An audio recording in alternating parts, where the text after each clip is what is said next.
Raider Nation, what's going on? You guys are watching the Raiders Report, and coming up here on today's show, I got some news, some rumors to talk about. I'm going to give you the latest going on around Darren Waller and his injury. I'll tell you how long he's going to be out for. The head coaching search. A new report came out from CBS. Maxx Crosby got fined, and I'm just going to go off on it a little bit. Daniel Carlson, a story that'll guaranteed make you laugh. And at the very end, what are the Raiders' playoff chances as it stands right now? Now, to make sure that you guys never miss any news or rumors going on around this team, I want you to go ahead and subscribe. One of my goals is I want to get to 98,000 subs by our Tuesday live show, 6 p.m. Eastern Time, 3 p.m. Pacific. So if you're a diehard fan, we're 420 away. It might be a little bit of a high hope, but if you love the Raiders, then go ahead and hit that subscribe button. So coming up now, we're going to get into Darren Waller and the latest going on around this dude. When he went down against the Cowboys on Thanksgiving holding his knee, I think everybody for a second was like, oh my goodness, please be all right. I mean, I know I definitely was. Now, the injury that Waller suffered was a strain to the IT band, which it is expected that he's going to be out 2 to 3 weeks. I actually talked to one of my buddies who's in school to become a doctor, and I was like, yo, brother, what do you got going on for me with Waller? He actually said that it would probably only be 2 weeks. I'm going to be curious, though, because let's face it, the Raiders will not rush Waller. Once he's 100%, then he'll get back out there on the field, and obviously, you're going to be missing your top target, who's got 53 grabs, 643 yards this season, only 2 touchdowns. But I do have a lot of confidence in somebody like Foster Moreau, who, despite not really getting much playing time, I think a lot of people watching the show right now would consider Moreau one of the better backup tight ends. If not, I'd make the argument one of the best backup tight ends in all of football. 12 grabs, 135 yards, and 3 touchdowns. You're also probably going to see a little bit extra of Daniel Helm as well. Now, Helm had an opportunity to come down with a touchdown catch this past week. I wish he would have finished his route a little bit. Hopefully with some extra time, more chemistry between him and Derek Carr, the tight end position, especially Helm, can be somewhat okay without Darren Waller. Now, I want you guys to never lie to me, right? I mean, I never want you to ever lie to me. What's your level of confidence in Foster Moreau from a scale from 1 to 10? 1 being you're not confident at all, and 10, you're very confident. I'm going to go ahead and say it's a 9 in terms of my confidence on Foster. I think he's a good pass blocker. I think he's a good run blocker for the average tight end. But his ability to be a red zone monster is one of the reasons why I'm like, dude, you got to get Foster Moreau on the field a little bit more. And I mean, look at this here. I mean, you want to talk about numbers. The Raiders are 6-0 this season when Moreau plays more than 25 snaps. I'm not a mathematician. I don't really understand how coaches can see certain things and not make adjustments for it. All I'm saying is I want to see Foster Moreau on the field a little bit more, and I want to see Deshaun Jackson on the field a little bit more. Now, the next story coming up here is actually from CBS's Jason La Canfora, and when I always introduce a story from JLC, I always say take it with a grain of salt because he is the ultimate clickbaity dude. But there is a report out there that Mark Davis is not eager to start the head coaching search as it stands right now. And the reason he's not eager to start it, because if you were to ask Davis, he thinks that the Raiders are still in the playoff picture and they have a chance to make it, and he wants to finish off the season. All of those things are 100% accurate. Now, the fact that the Raiders are still focusing on the playoffs, sure, I get it.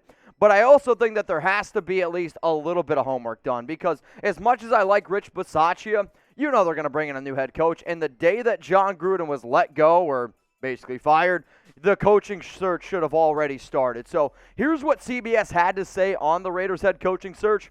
The NFL recently announced that teams with a head coach vacancy could begin to interview candidates working for NFL teams in the final 2 weeks of the season. But some who have talked to Davis believe he may be abstain from that procedure as well, especially if the Raiders are still in playoff contention, which, let's all face it right now, and coming at the end of today's show, I'm going to tell you what the Raiders' playoff chances are going into Sunday NFL Week 12, and don't get me wrong, by the time some of these people that come across this video, there's going to be some teams that I talk about that, sure, they're going to be having extra wins, having some extra losses. I'll keep you up, though, on Monday. So what do you guys think about this? Who do you want to be the Raiders' head coach next season? There's a lot of candidates out there. I'm personally on the Brian Daboll train. Eric Bieniemy is a name to think about. Kellen Moore is another name to think about. The only way Bisaccia comes back is if, honestly, you win the AFC West, you make a deep playoff run, and that even might not be enough, even though the players are rallying around him.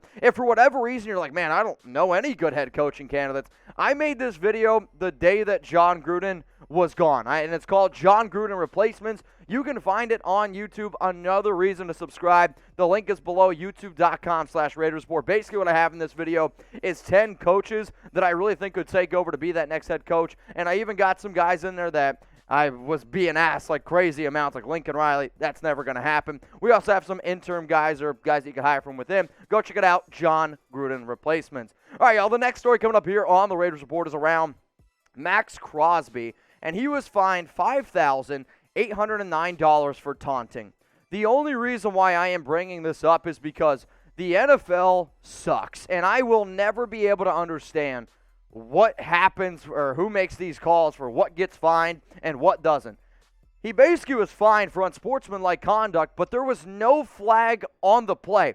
He didn't get anything. Yet, the NFL, I get it. They're trying to take away taunting, but there's just far too often where I really am worried that the NFL, which absolutely is the no-fun league, you're going to get to a point where why can't these players just have a good time? That would make your numbers go up. Like, why can't they have why can't you taunt? Honestly, like, why can't you taunt? I wish you would be able to. I like bat flips in the NFL. I like fights in hockey. They're grown men. They can make their own decisions. Let them have a little bit of fun. Let them taunt. I mean, what the hell's worse? But what I don't understand is, so in the NFL, you can't taunt somebody, but a player can literally try to decapitate Hunter Renfrow, and there's no fine whatsoever. If you don't believe me, go check it out on my Twitter, at Mitchell Renz 365. I sent out those videos. Well, what about the Giants' dirty hit back in Week 9 where they literally tried to take off A.J. Cole's head? Here's the issue with the NFL, and here's why I don't like it. Because you're going to sit there and fine Maxx Crosby almost $6,000 for taunting, but you're not going to do anything when there's video evidence of players trying to just remove guys' heads. Oh, but you will fine Denzel Perryman almost $55,000 for literally the exact same thing you didn't fine the Giants or the Ravens for. Bottom line, the NFL sucks, and I hate Roger Goodell. And if you think that the NFL sucks and that you hate Roger Goodell, I want you to type F Goodell, and I don't really anticipate many people disagree with me on this.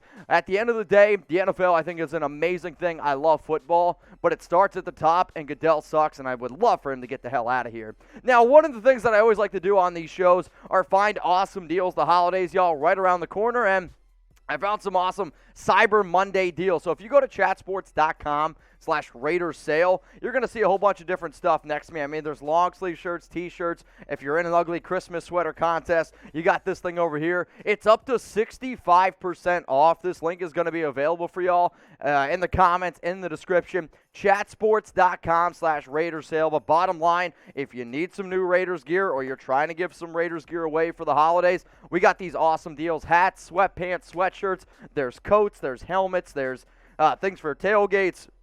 So much stuff. So chatsports.com/Raiders sale. All right, the next story coming up here, hopefully it makes you giggle a little bit. Daniel Carlson. He got food poisoning before the Cowboys game. Now, that's not funny whatsoever, because if anybody's ever had food poisoning, I actually think Sam's dealing with some food poisoning issues right now going on behind the scenes.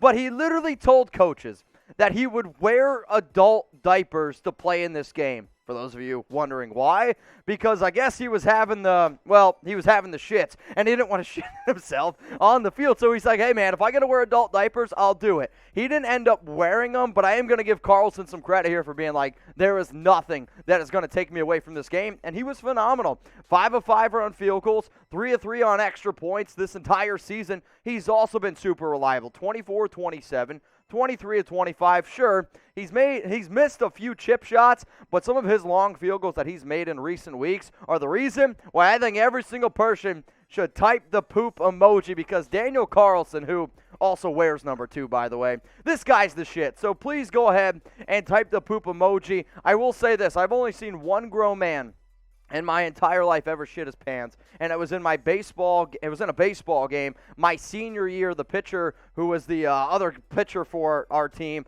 literally on the follow-through, shit his pants, ran right off the field into the locker room. He did come back out and finish the game, so shout out to my man Jimmy Kravick. But if Daniel Carlson is the shit, please go ahead and type shit. All right, so speaking of some awesome deals, again, we got some great stuff from Panda Subs. Use code Black Friday. You're going to be able to save 40% off on all their awesome gear, whether it's pre-workout, whether it's the protein. And if you use code Black Friday, you're going to get a free shaker with every single one of your orders. Now, I know we did some Raiders gear earlier. I also want to give some love to Panda Sups because it's the holiday season. Use code Black Friday. You get a free shaker with every order. PandaSups.com. Make sure you guys are in good shape going forward here. All right, the last thing we're going to talk about is some playoff chances for the Las Vegas Raiders.